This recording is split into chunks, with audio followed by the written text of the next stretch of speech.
Bank সহ আর্থিক খাতে জালিয়াতি বন্ধে ফিনান্সিয়াল রিপোর্টিং কাউন্সিল এফআরসি শক্তিশালী করছে সরকার। সংস্থার চেয়ারম্যান জানিয়েছেন, প্রয়োজনীয় বিধি নিষেধ চূড়ান্ত করার পাশাপাশি প্রক্রিয়া চলছে দক্ষ জনবল নিয়োগের।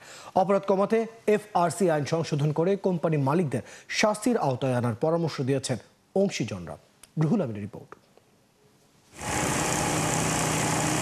ব্যাংক ঋণ হাতিয়ে নেয়া, কর ফাঁকি দেয়া, শেয়ার বাজারে তালিকাভুক্তি সহ নানা উদ্দেশ্যে মন গড়া আর্থিক প্রতিবেদন তৈরির অভিযোগ বেশ পুরনো।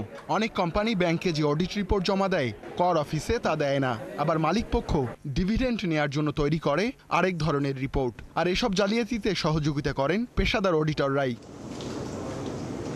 এমন দুর্নীতি ও জালিয়াতি বন্ধে 2015 সালে ফিনান্সিয়াল রিপোর্টিং কাউন্সিল এফআরসি গঠন করে পতিত সরকার। তবে কাগজে কলমে অস্তিত্ব থাকলেও বাস্তবে প্রতিষ্ঠানটি ছিল নখদন্তহীন।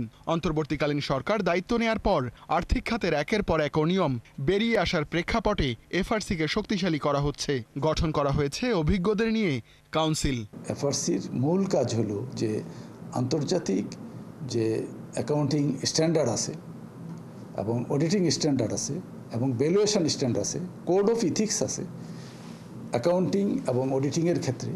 এই স্ট্যান্ডার্ডগুলা অনুযায়ী আমাদের হিসাবরক্ষকরা, যারা আমাদের প্রফেশনাল আছে, হিসাব প্রফেশনাল, তারা তাদের হিসাবটা সংরক্ষণ করছে কিনা এবং অডিটর সেই সংরক্ষিত হিসাবটা ভালোভাবে পরীক্ষা নিরীক্ষা করে সে প্রতিবেদন প্রস্তুত করছে কিনা। এরই মধ্যে কয়েকটি বিধিমালা চূড়ান্ত করা হয়েছে।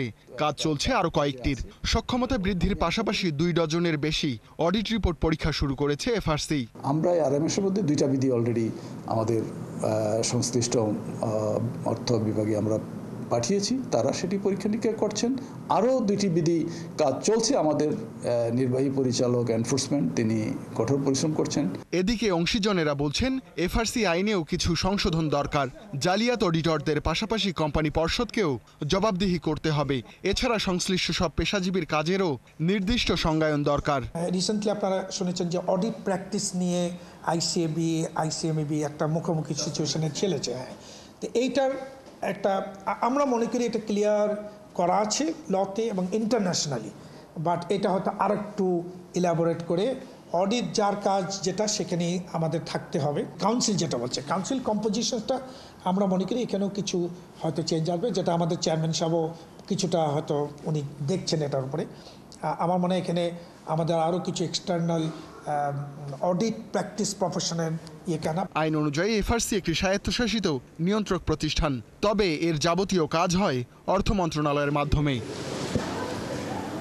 রুহুল আমিন, 71, ঢাকা।